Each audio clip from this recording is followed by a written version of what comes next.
Hello everyone, मेरा नाम है Nitesh Kankhedia and welcome to our YouTube channel. जैसा कि हमने ट्रांसपोर्टेशन के पिछले लेक्चर में बात करी थी साइड डिस्टेंस की, और उसमें हमने पढ़ा था स्टॉपिंग साइड डिस्टेंस। तो आज हम चलते हैं उसके सेकंड पॉइंट पर, जो कि है ओवरटेकिंग साइड डिस्टेंस, या फिर उसे हम कहते हैं पासिंग साइड डिस्टेंस। इसे शॉर्ट में कहा जाता है OSD। सबसे पहले अगर हम OSD को समझें तो ये क्या होता है। देखिए, ये वो मिनिमम साइड डिस्टेंस होता है जो भी किसी ड्राइवर के पास अवेलेबल होना चाहिए किसी दूसरे व्हीकल को ओवरटेक करने के लिए। अगर वो अपनी स्पीड में फास्ट आ रहा है और उसने स्पॉट किया कि सामने उसी लेन में कोई स्लो व्हीकल जा रहा है या चल रहा है उसके आगे, तो वो उसको ओवरटेक करके वापस से अपनी लेन में आएगा। तो एक मिनिमम डिस्टेंस उसको चाहिए होगा ताकि वो देख सके कि मुझे कितनी देर में वापस अपनी लेन में आना है उस व्हीकल को ओवरटेक कर। तो वो कहलाता है ओवरटेकिंग साइड डिस्टेंस। तो आगे चलकर हम इसमें बात करते हैं कि कौन कौन से फैक्टर्स हैं जो अफेक्ट कर सकते हैं OSD के लिए। तो अगर OSD की बात करते हैं तो इसमें कौन कौन से फैक्टर अफेक्ट करेंगे। सबसे पहला जो फैक्टर है वो अफेक्ट करेगा जो है स्पीड।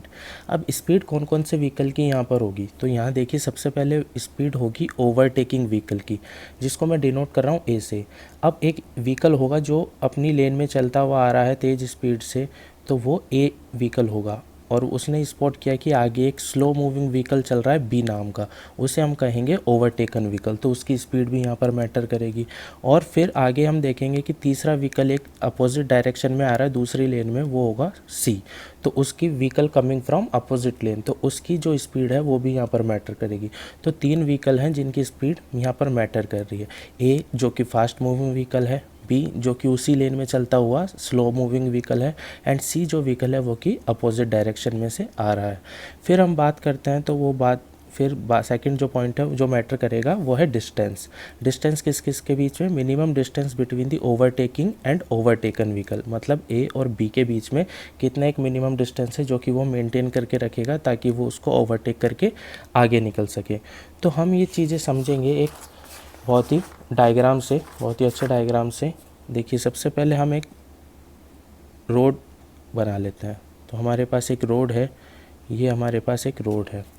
यहाँ पर हमारा एक व्हीकल चल रहा है A, जिसमें आप आ रहे हैं, सपोज़ करिए आप आ रहे हैं, और आपका एक फ्रेंड है जो कि B व्हीकल चला रहा है। अब A आप व्हीकल चला रहे हैं तो आप फास्ट मूविंग व्हीकल है तो आप फास्ट आ रहे हैं बहुत। ये जो है वो स्लो मूविंग व्हीकल है, तो ये स्लो जा रहा है, स्लो जा रहा है। और एक तीसरा व्हीकल है C नेम का जो कि इस लेन में से आ रहा है, अपोजिट लेन में से इस तरफ। ये दोनों व्हीकल किस तरफ से किस तरफ जा रहे हैं, इस तरफ। तो इस आपके जो व्हीकल है वो स्पीड होगी उसकी VA, आपके फ्रेंड का जो व्हीकल है B उसकी स्पीड होगी VB। तो ये दोनों इस तरफ जा रहे हैं। अब बात क्या है कि आप जब इसको स्पॉट कर लेंगे तो आप चलते चलते क्या करेंगे, आप इसके बराबर आ जाएंगे, बिल्कुल एक B के बिल्कुल पास आ जाएंगे। और फिर आप देखेंगे कि आपको ओवरटेक करना है कि नहीं करना, या फिर सामने से कोई व्हीकल आ तो नहीं रहा। तो आपको इसको ओवरटेक करके दोबारा से अपनी ही लेन में आना है। अब उसके लिए आप क्या करेंगे, तो उसके लिए हम एक डायग्राम देखते हैं। ये है वो डायग्राम। तो इस डायग्राम से हम थोड़ा समझने की कोशिश करते हैं क्या हो रहा है यहाँ पर। देखिए आपका जो व्हीकल है A वो फास्ट था, वो यहाँ से आ रहा है। आपने क्या किया, आपने स्पॉट किया एक दूसरे व्हीकल को जो कि इस लाइन में से चल रहा था जो कि B था। बी जो व्हीकल था जो कि स्लो व्हीकल था, तो आपने उसको स्पॉट किया। तो आपने क्या करा, आपने अपनी स्पीड को रिड्यूस करा उस व्हीकल के स्पीड के बराबर, VB के बराबर। अब यहाँ से आप जब उसके बराबर चलेंगे तो आपको अचानक से तो होगा नहीं कि आपने उसके बराबर आए और उसके सामने से आपने ओवरटेक करके चले गए। आपको कुछ समय के लिए उसके पीछे पीछे चलना पड़ेगा। तो जब आप कुछ समय के लिए उसके पीछे चल रहे हैं, तो आप कुछ डिस्टेंस कवर करेंगे। वो डिस्टेंस आपका क्या डिस्टेंस कहलाएगा, आपका D1 डिस्टेंस कहलाएगा। मतलब आप VB की स्पीड से, मतलब आप B जो व्हीकल है उसी की स्पीड से आपने वो डिस्टेंस कवर किया। तो इसमें जो रिएक्शन टाइम ऑफ ड्राइवर का लगता है वो IRC ने कितना बताया है, 2 सेकंड। जैसा कि हमने SSD में बात करी थी, SSD में रिएक्शन टाइम ऑफ ड्राइवर कितना बताया था IRC ने, 2.5 सेकंड। तो अगर आपको यहाँ पर कोई भी डेटा नहीं गिवन है तो आप IRC का ले सकते हैं 2 सेकंड। तो वो डिस्टेंस हो गया D1। अब आगे चलते हैं। अब यहाँ पर उसने सोचा कि अब सही टाइम है ओवरटेक करने का, तो वो अपना व्हीकल को यहाँ से निकालेगा, दूसरी लेन में जाएगा और फिर दोबारा से अपनी ही लेन में आएगा। यहाँ पर देखिए आप 3 कैरेक्टर डिटरमाइन हो रहा है। सबसे पहले तो एस सी। अब ये एस सी क्या है, जब वो अपना व्हीकल बी के पीछे चला रहा है तो उसको एक मिनिमम गैप मेंटेन करना पड़ेगा ताकि वो उससे भिड़ ना जाए। तो वो डिस्टेंस जो दो व्हीकल के बीच में, वो क्या कहलाएगा, एस सी। और एक है एल। एल क्या है, length of the vehicle B, मतलब उस व्हीकल की लेंथ कितनी है। फिर एक डिस्टेंस आएगा इसके और इसके बीच में, वो कितना हो जाएगा 0.278 VBT, मतलब इसके और इसके बीच में कुछ एक डिस्टेंस है जो कि वो चल रहा है। और फिर से वही आगे जाकर वही उसको गैप मेंटेन करना पड़ेगा SC। तो आपका जो D2 है, D2 अगर आप देखें तो ये आपका दो चीज़ों का सम है। एक तो VBT, मतलब आपका B जो व्हीकल है वो इस पॉइंट से लेकर इस पॉइंट तक, इस पॉइंट से लेकर इस पॉइंट तक कितना वो चल कर गया। और दूसरी चीज़ SC, एक यहाँ पर और एक SC यहाँ पर, मतलब VBT प्लस 2SC। तो आपका जो D2 डिस्टेंस है वो दो चीज़ों का सम है, VBT प्लस 2SC। थर्ड अगर हम बात करें तो आपका सी व्हीकल की बात करेंगे, मतलब आपका सी व्हीकल उतने ही टी टाइम में वो कितना डिस्टेंस चला, तो वो कितना चला होगा, D3 हम सपोज कर लेते हैं। तो यहाँ से अगर हम बात करते हैं तो OSD जो हमारा है वो कितने डिस्टेंस का सम होता है, 3 डिस्टेंस का सम होता है, D1, D2 एंड D3। जैसा कि हमने पढ़ चुके हैं कि D1 क्या है, distance travel during reaction time T,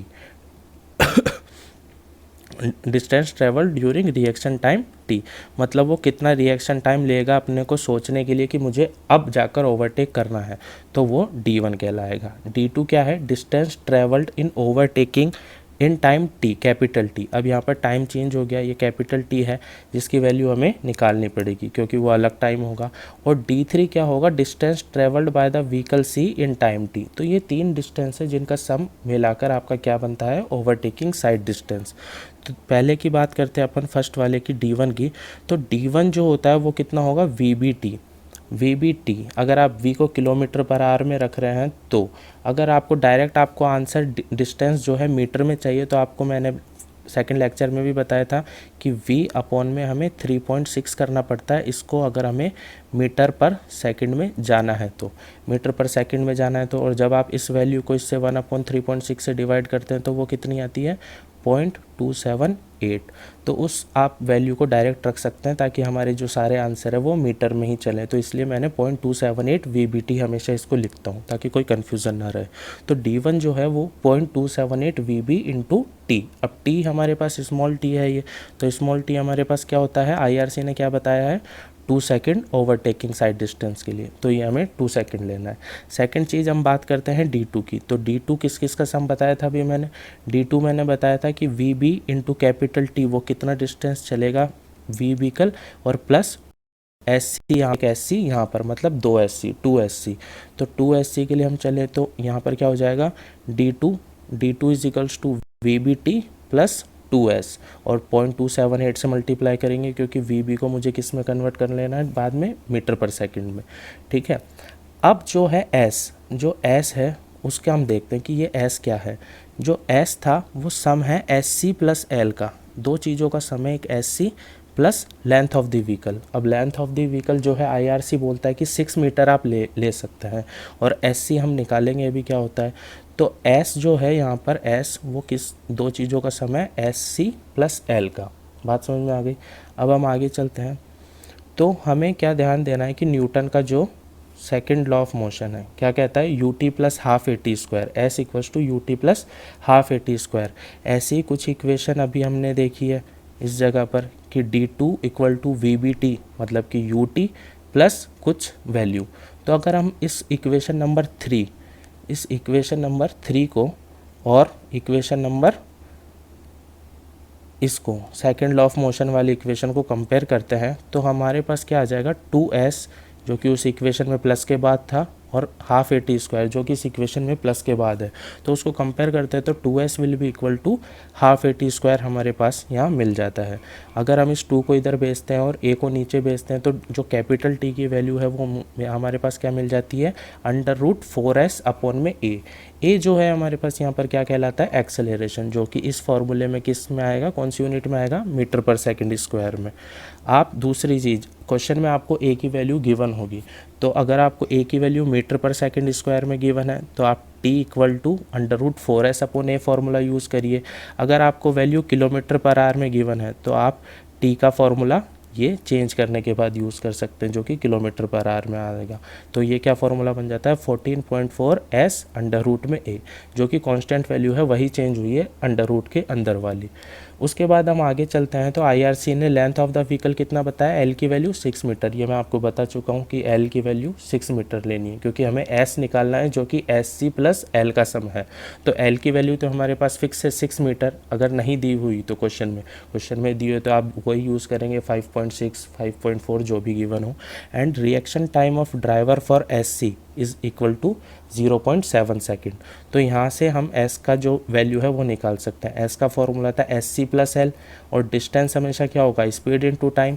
तो स्पीड कितनी होती 0.278 VB, इनटू में रिएक्शन टाइम क्या है SC के लिए 0.7 सेकेंड, प्लस L की वैल्यू 6 मीटर। तो 0.278 इंटू में VB into 0.7 plus 6 will be ये क्या वैल्यू बन जाती है 0.2 VB प्लस 6। तो यहाँ से हमारा S आ जाएगा। इन सबको हम जब फॉर्मूले में पुट करेंगे तो हमारे पास D2 आ जाएगा। T निकाल कर, S निकाल कर, सब चीज़ निकाल कर, क्योंकि D2 का जो मेन फार्मूला था वो क्या था 0.278 VBT। T हमारे पास आ रहा है, दो फार्मूले हमारे पास, एक ये वाला एक ये वाला। जो भी हमें एक्सेलरेशन की जिस भी यूनिट में दिया हुआ होगा क्वेश्चन में वो फार्मूला यूज़ करेंगे T निकालने के लिए, और इस जगह पर भी T रख देंगे तो हमारे पास वहाँ से आ जाएगा D2। थर्ड है D3, क्योंकि D1 और D2 हमने निकाल लिया। OSD 3 डिस्टेंस का सम था, D1 D2 D3। तो D3 के लिए हम क्या करेंगे, D3 डिटरमाइन होता है थर्ड व्हीकल की स्पीड से, तो वही स्पीड इनटू टाइम, डिस्टेंस निकालने के लिए हमेशा स्पीड इनटू टाइम। तो 0.278 VB इस इनटू ये स्पीड हो गई, और इनटू में कैपिटल T उसका टाइम हो गया। तो यहाँ से हम ये चीज़ देख सकते हैं कि जो D1 D2 D3 हमारे पास 3 वैल्यू आ गई है, तो हम उससे निकाल सकते हैं। तो अगर हम इस पर एक क्वेश्चन देखें तो मेरे पास एक अच्छा क्वेश्चन है इसके लिए कि calculate the OSD for 2 lane undivided highway for a vehicle travelling eight 100 kilometre per our. Travelling eight 100 kilometre per our, ये एक व्हीकल है जो 2 लेन अनडिवाइडेड हाईवे पर जा रहा है 100 किलोमीटर प्रति घंटे की स्पीड से। He wants to overtake a slow moving vehicle. ये कौन सा व्हीकल होगा, स्लो मूविंग B व्हीकल होगा, जो कि किस स्पीड से जा रहा है 50 किलोमीटर पर आवर की स्पीड से। The acceleration maintain during the time of overtaking is 0.05 kilometre per our पर सेकेंड। अब देखिए एक्सेलरेशन की आप यूनिट देखिए किलोमीटर पर आवर पर सेकंड। तो हमें कौन सा वाला फॉर्मूला यूज़ करना है कैपिटल T निकालने के लिए, सेकंड वाला, जो कि था अंडर रूट 14.4 S अपॉन में A। ध्यान से, and the vehicle was observed to coming in the opposite direction at 80 kilometre. अब तीसरा व्हीकल जो कि अपोजिट डायरेक्शन में से आ रहा है, तो वो कौन सा व्हीकल होता था हमारे पास C। तो वेलोसिटी ऑफ C मतलब VC भी दे रखा है, D3 निकालने में काम आएगा T निकालने के बाद। तो D3 निकल जाएगा 80 किलोमीटर पर आवर की स्पीड से। तो अगर हम इसमें चलते हैं तो सबसे पहले हम क्या होता है OSD हम देख लेते हैं कि OSD जो है क्या होता है। OSD will be equal to D1 plus D2 plus D3। तो हम बात करते हैं सबसे पहले सारा डेटा हम लिख लेते हैं। तो हमारे पास जो VA है वो कितना है 100 किलोमीटर पर आवर। VB हमारे पास कितना है 50 किलोमीटर पर आवर, और हमारे पास VC कितना है 80 किलोमीटर पर आवर। साथ ही साथ हमारे पास एक्सेलरेशन की वैल्यू है वो है 0.5। तो हमारे पास एक्सेलरेशन की वैल्यू भी है 0.5। तो यहाँ तक हम देख चुके हैं। अब हम आगे चलते हैं तो हम सबसे पहले निकालेंगे D1 की बात करते हैं हम। तो D1 का फॉर्मूला हमें पता है कितना होता था 0.278 VB स्मॉल t। तो सारी वैल्यूज़ हमारे पास है इसको निकालने के लिए। तो 0.278 इंटू VB कितना है हमारे पास 50, और रिएक्शन टाइम नहीं दिया हुआ क्वेश्चन में तो कितना लेंगे IRC का 2 सेकेंड्स। तो यहाँ से जो वैल्यू आएगी वो आ जाएगी आपके पास 27.8 मीटर। ये बात समझ में आ गई। अब आगे चलते हैं हम D2 निकालने के लिए। D2 निकालने के लिए हमारे पास फॉर्मूला क्या होता था 0.278 VB, बट यहाँ पर कैपिटल T प्लस 2S। अब यहाँ पर हमें दो चीज़ नहीं पता, एक तो कैपिटल T नहीं पता और एक S नहीं पता, तो हमें दोनों ही चीज़ निकालनी पड़ेगी। सबसे पहले हम बात करते हैं T के लिए। तो T का हम फॉर्मूला कौन सा यूज़ करेंगे अंडर रूट 14.4 एस अपॉन में ए, ये वाला फार्मूला हम यूज़ करेंगे। अब उसके लिए हमारे पास एस भी नहीं है, तो फिर से हमें क्या निकालना पड़ेगा, एस निकालना पड़ेगा। एस के लिए हमारे पास क्या फार्मूला होता था, एस के लिए हमारे पास फार्मूला होता था 0.278 VB इंटू में reaction time for S C क्या होता था 0.7 और plus length of the vehicle नहीं दे रखी, तो फिर से IRC की तरफ जाएंगे तो कितना होता था 6 मीटर। तो यहाँ से हम अगर वैल्यू रखें तो 0.278 इंटू में 50 इंटू में 0.7 प्लस में 6 मीटर, तो ये जो वैल्यू आएगी आपके पास आएगी 15.70 मीटर। आपके पास एस की वैल्यू आ गई। आपके पास अगर एस की वैल्यू अवेलेबल है तो आप अब टी की वैल्यू निकाल सकते हैं। टी की वैल्यू क्या होती है 14.4 इंटू में 15.70, यहाँ पर आपने एस की वैल्यू रख दी अपॉन में एक्सेलरेशन जो कि 0.5 दिया हुआ है, तो यहाँ से आपके पास टी की वैल्यू आ जाएगी 21.28 सेकेंड्स। तो आपके पास सारी वैल्यू अब अवेलेबल है, तो आप D2 की वैल्यू भी निकाल सकते हैं जो कि फॉर्मूले में रखने पड़ा है सिर्फ 0.278 VB 50 इंटू में कैपिटल टी आपके पास अभी आया 2.28।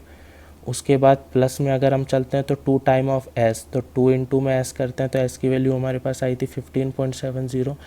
पूरे को सॉल्व करेंगे तो हमारे पास D2 की जो वैल्यू है वो आ जाएगी 327.25। यहाँ तक आ गई, यह आएगी मीटर में। तो D1 और D2 हमारे पास अवेलेबल है। अब हमें क्या निकालना है D3। D3 की जो वैल्यू है वो कौन सा व्हीकल डिटरमाइन करेगा, थर्ड व्हीकल, तो उसके लिए भी 0.278 तो हमारे पास फिक्स है, बट स्पीड ऑफ व्हीकल क्या हो जाएगी VC और साथ में कैपिटल T। तो हमें कुछ नहीं करना, सिर्फ वैल्यू पुट करनी है जो कि हमारे पास सब गिवन है। VC की वैल्यू 80 गिवन थी, इंटू में टाइम हमारे पास 2.28 हमने अभी कैलकुलेट किया सेकंड्स में, तो ये आ जाएगा 473 मीटर। तो हमारे पास तीनों वैल्यूज़ अब अवेलेबल हैं, तो हम OHD की वैल्यू निकाल सकते हैं जो कि तीनों का सम होता है।